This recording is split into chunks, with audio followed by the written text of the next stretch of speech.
Destination malagasy ty mazava ho azy satria dia zoma ny andro e dia arakan'izao fahitanareo azy zao dia DJ Gouty izay indray niaraka amintsika hanafana an'ity ambiance ity amin'ity zoma ity dia miaraba anao dia tonga soa atao anatin'ny fandahana destination malagasy.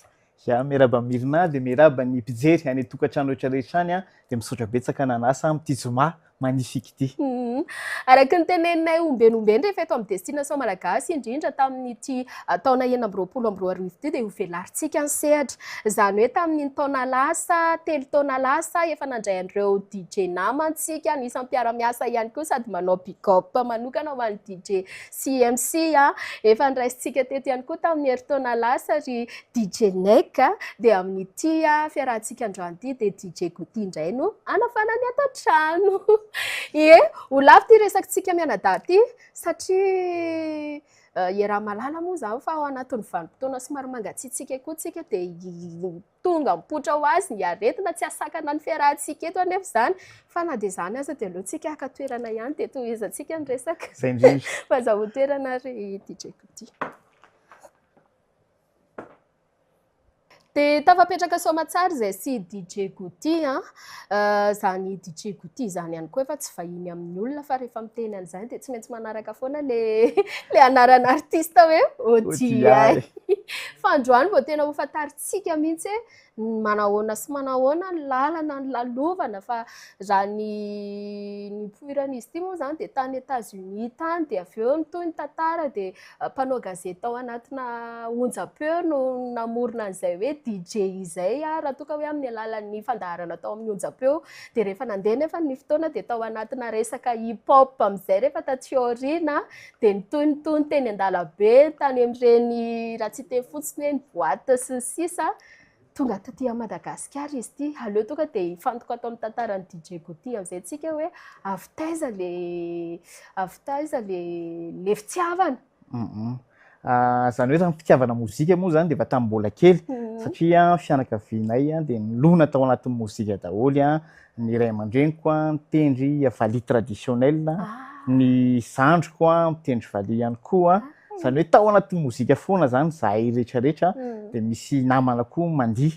Rehefa nandeha teny ny fotoana dia miaraka amin'ny namana mandeha fity dia isaky ny mandeha eny dia mihaino hira. Dia tena mahita hoe tena tsara ho zany fampitovizana an'ilay hira sy ny sisa izany fa tena tiako raha manao ohatr'izany. Dia nandeha teny moa fotoana dia misy namana be da be nataony jerena hoe izaho ny ahafahana mamela belatra an'ilay talenta.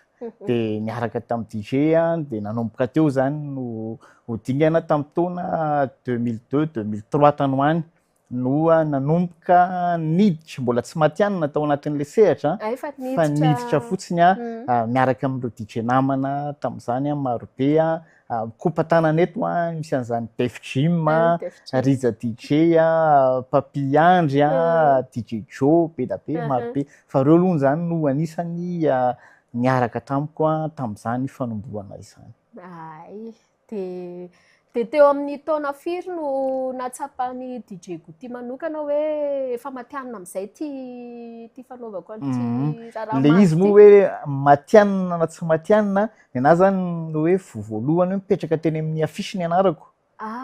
Dia eo ndray nanomboka teo sady nisy vola niraisiko. Tamin'izany tsy vola be tena tamin'ny taona firy zany tamin'ny 2006. Wow. 2006 zany no 20 taona lasa zay taona lasa no nanomboka mipetraka tamin'ny afisy ny anarana.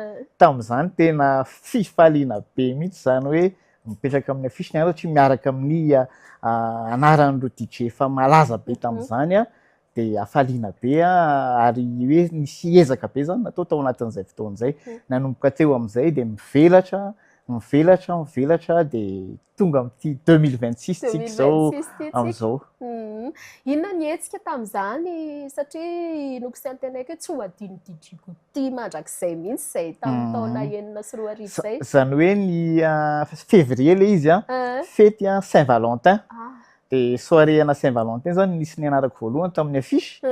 Dia nanomboka teo dia tena tsy nijanona intsony mandrakity ny andro. Fa tao anatin'izay tena be da be nefa ny événement ngeza be satria misy challenge foana zany ataonao isa-taona amin'ilay ao anatin'ilay monde. Raha toa moa ka hoe raisitsika ihany ny hoe idirantsika lalina satria izay ny antom-pisianao eto ihany koa mba hampafantatra an'ireo mpijery antsika any an-tokantrano satria ho an'ireo tsy mahalala